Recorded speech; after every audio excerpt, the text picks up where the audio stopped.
Hola. Darwin, we got your question.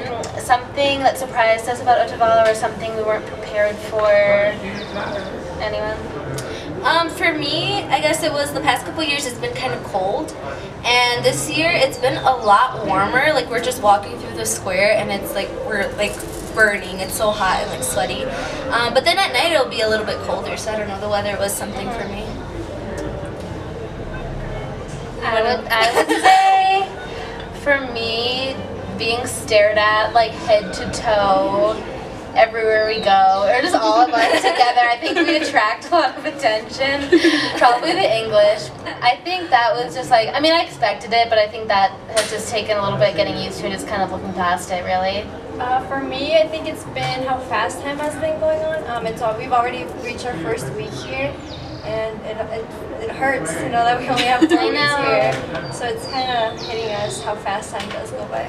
Literally every day we're like, oh my gosh, it's one day farther in. And then we have one less day to be here. But yeah, I guess for me, like what surprised me the most was, I don't know, like everything surprised me a lot. Like, I don't know, it's just very fresh and different. And for me, I think it was more like, especially my experience in Latin America has been a lot more like, look out for yourself, like be careful, don't, you know, be very careful. But here there's no issue with that. We've been walking around like really late at night and never ever worried about anything. Yeah, it's a very safe place. Thankfully we haven't had any issues, so. Yeah, and as 4 girls too, like we thought it might be a little more sketch, but that hasn't been an issue at all. No. Yeah, the dynamic has definitely been different this year, but I mean, we can take care of ourselves. So. Independent chica. Hashtag squad. So like probably the biggest thing that's happened in the course of the past week was we finally sat down and talked to Darwin and Jose about what's been going on in the past year, and they had this like, what was it, like a 2-page outline, basically like an agenda covering all of their projects and the bullet points and where they figure that they are on each of them. The intro is a thing that I posted that was just adorable, and them saying how wonderful we are and basically me almost crying. Yeah. We'll probably read that at the first meeting because it was just so touching. I loved it. So that went through a lot of the projects that we were doing, and we're about to post the document itself translated so everyone can go through it. So I don't think we're going to go through it point for point in this video. But a lot of the things that we were realizing too that really impacts Hampi is the politics of Ecuador and how we really have no context of that. So like they were saying how right now they're restructuring pretty much everything, like the educational system is being restructured, the community boundaries are being restructured. So a lot of schools are being shut down and consolidated into one per community, and so then those kids don't know how they're going to get there. They said they were going to provide transport, but they didn't. So it's been a lot of chaos, and it was never a pilot program. They just kind of did the whole country at once. And that's affected Hampi a lot with the community visits particularly, but also in terms of like Ecuador not wanting to accept external NGO funding for any private organization. So they were mentioning as well like another similar intercultural clinic somewhere else in Ecuador that was doing fairly well because they were receiving external NGO money, but when Ecuador decided they wanted to shut that down because it went through the government first and then to that clinic, they decided that no, that's not going to happen. The clinic went under because they couldn't support themselves, and then the government absorbed it and is running it in its own way, which, you know, wouldn't be that bad except for the fact that it's not really full intercultural health anymore. It's basically the government's definition of that, which means basically no intercultural health. There was something else I was going to mention. That's not an issue for us just because we send our money directly to them and not through the government, first of all. But what they were mentioning too is they were mentioning that they don't like private organizations like Hampi. Hampi is a private nonprofit, but the fact that it's private means that it can stand against the government whenever it wants to. And I mean, we don't want to, except for, you know, indigenous rights, but that makes them nervous and uncomfortable, and they don't like having us around just because of that potential. We were really excited to finally like sit down with Darwin and Jose because for the first couple of days, you know, we're like getting settled in, like seeing Hampi and everything like that.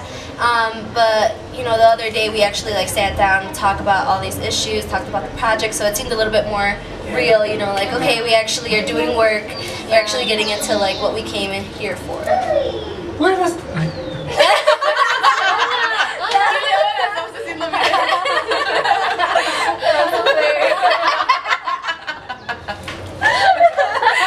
So since we've been here, we've done a total of 3 community visits. So the first one was to a school about 30 minutes away from Hamby. The kids, I think the age group was like 13-ish, and basically some obstetric students from a university here. They came along with us and they did our first charla that we attended. So they talked about like sexual health and puberty and just like, you know, changes that they'll be experiencing and all that stuff. And then we actually went on to just today. So the first group, the kids they were in their 9th year of school, so 9th grade in high school, give or take age. So that was more about relationships and what a healthy relationship looks like, and then how it could progress to different types of abuse, so emotional abuse, psychological abuse, physical abuse, so less of like the puberty and like sexual development. And then the second one we went on today, the children were quite younger. And so the students that came along with us delivered that.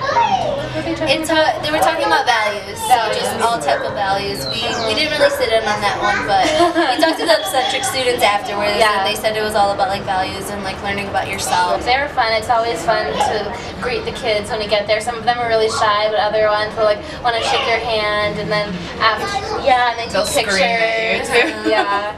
Any interaction, you know, they really enjoy. We love the cameras, surprisingly. Yeah. Yesterday, we were chilling at Hamby and a bunch of people came by. So basically, it was a large group of occupational therapy students from Boston University and then St. Catharines. Yeah, Minnesota. In Minnesota, yeah. So they were pretty cool. And so Mama Juanita, while they were here, she wanted to demonstrate the egg rub and the guinea pig rub, so all of us also got to watch her do that, and that was the first time since we had been here. So the egg rub obviously is like, you know, you guys know what that is, so a little less daunting than the guinea pig rub. But the guinea pig rub, personally, it wasn't, you know, as gory or scared. Honestly, I was scared to watch it, but it was spiritual, and she like mutters a little prayer as she's doing it, and even to see her like, you know, cut the guinea pig open afterwards and, you know, look at the organs and stuff, like you would think, oh, that's gross, but we kind of compared it to how in the US, like we've all dissected a cat or a pig or a frog, and that's even like, you know, more so meaningless in what they do. Like they do it here to help people, and you know, it's part of like the intercultural health and the spiritual medicine. So, and the fact too that she prays as she's doing it. It's not just like she's asking the guinea pig to like for permission and like thanking it for giving its life for that. So there's also that kind of level of respect for the nature that's happening. Very respectful. I mean, when you cut the guinea pig open, it's everything you think it is. Like everything comes out, like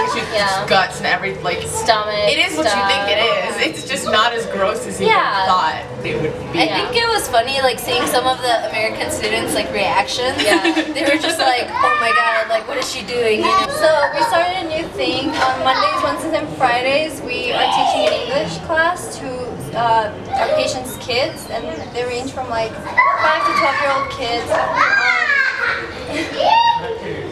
Millie! So yesterday was our first day doing that, and it went well. We started off with the alphabet, introducing yourself, the numbers, and we asked them what exactly they wanted to learn.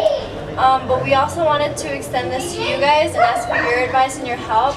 If you guys have any advice on how we should approach this, how we should teach the students, what kind of activities you think they would enjoy, games, songs, what should community we building teach them? helps. Yeah, exactly. It's very basic English, so how exactly should we approach this? We want to do this project with you guys. But yeah, we're glad that we're doing this. It's all free for the students, and it's really nice to have some joy and laughter added to Hamby in the afternoon. So yeah, we've enjoyed it so far. So definitely send us your input. Like we said, any type of themes, any questions that you have that you want us to answer while we're here. You know, we love questions, so if we can answer it, we totally will. That's basically it. You said that's basically it. If you said any questions, send it our way. Hope everyone is good. Enjoy your summers. We miss you. We miss you. Anything you want to send us doesn't matter.